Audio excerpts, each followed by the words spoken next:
sense. Cool. So we're EJKJ Travel Company. We're going to be taking you guys to Russia. I'm Evan Decker. That's Jennifer Cleveland, and that's Justin Anglo. Sorry.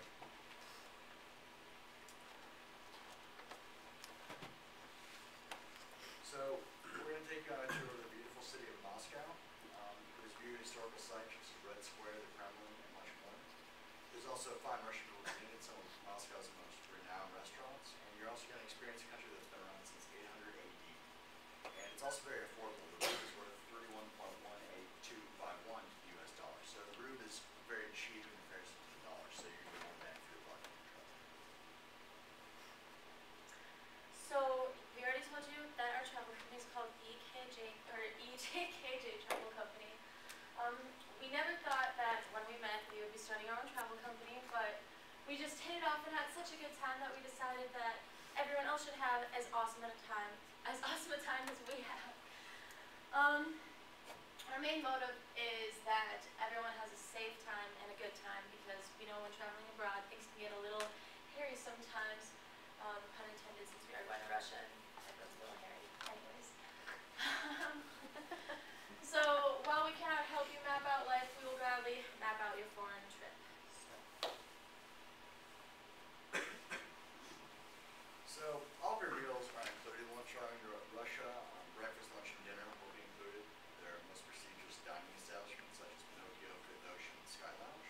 Also, a Metro Pass will be given to you, allowing you to travel in the Metro via the city subway system. This is about a $20 fee which you'll pay, but it allows you access to anywhere in the Metro.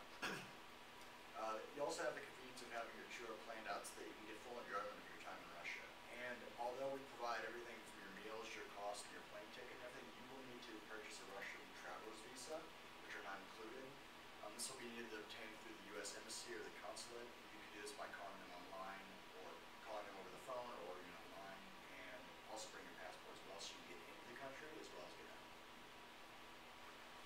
Alright, so this is our ranking of our major cities. We decided to show you this because our main priority is in Moscow, and it's obviously #1 in population. And we decided to show you this because we thought it was interesting how it's #1 in the state.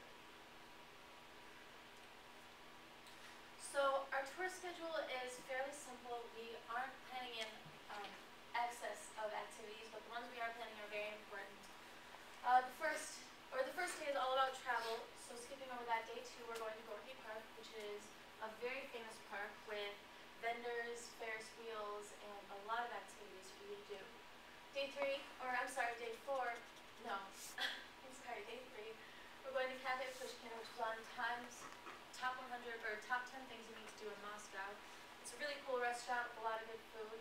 So, day 4 we're going to the Red Square, also a very famous part of Moscow, featured in many movies. It's the legendary Cathedral of St. Basil. Day 5 we're going to the ex-KGB headquarters. Day 7 the Stalingrad battlefield, which was considered to be the turning point of World War II.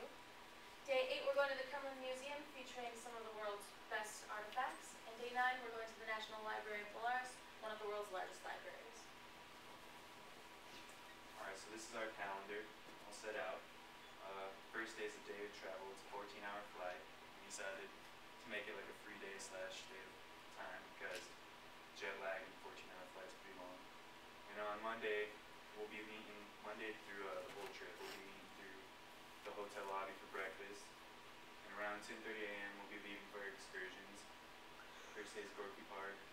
And then after that we'll be having late lunch except for the Cafe Pushkin, because that is our lunch.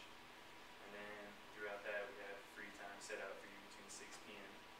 and 7. And then after that we have to go to dinner around 7 p.m. and then we'll be going to leave, and then we'll come back for dinner and go to the hotel. And then on Friday we have a set out free day, like rest, because we have so much stuff packed in. We decided to give a free day to rest and so we experience the full Russia experience. And also, our flights will be one-way tickets, so there's no need for layovers or non-stops. That way we can focus on getting to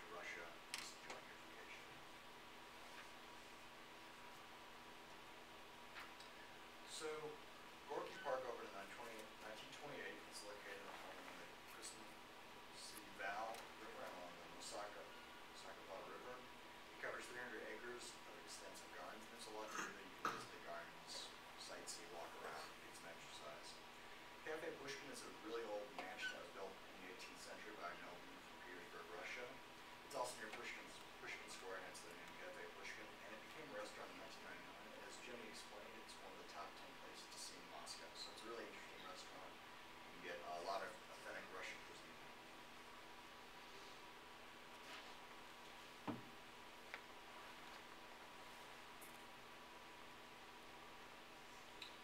And next, the Red Square, Celeste Cathedral of St. Basil. This was originally designed in the 17th century to be Moscow's main marketplace. And it's just it's a wide open space, and you get a really good view of all the different sites there, such as the Kremlin, the Lubyanka building, and other really cool sites, as well as some of the towers and stuff that was built around there. And then we're also going to visit the ex-KGB headquarters, the Lubyanka building. It was originally built in 1898 for the All Russia Travel Company. In 1918, the KGB took over the base for its base of operations. And it's still used today by what was formerly the KGB. And they have a lot of cool tours that you can actually go in the building, go into the basement and see like all the different interrogation chambers and stuff. There have been a lot of notable people who've been held here, actually, such as like Sidney Riley and a bunch of other people who were detained and unfortunately killed.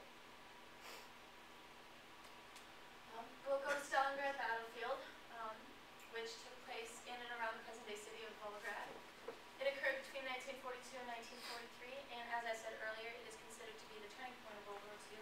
So it's a really important battlefield to the history of the world, and it's got a lot of really cool statues. After that, we'll go to the Kremlin, which is a complex that also serves as the residence of the President of the Russian Federation. Joseph Stalin had personal rooms in the Kremlin, and it is now a museum for some of the world's best artifacts. So this is our cost breakdown. We did it day by day. We broke it up into 3 categories: excursion cost, meal cost, and transportation.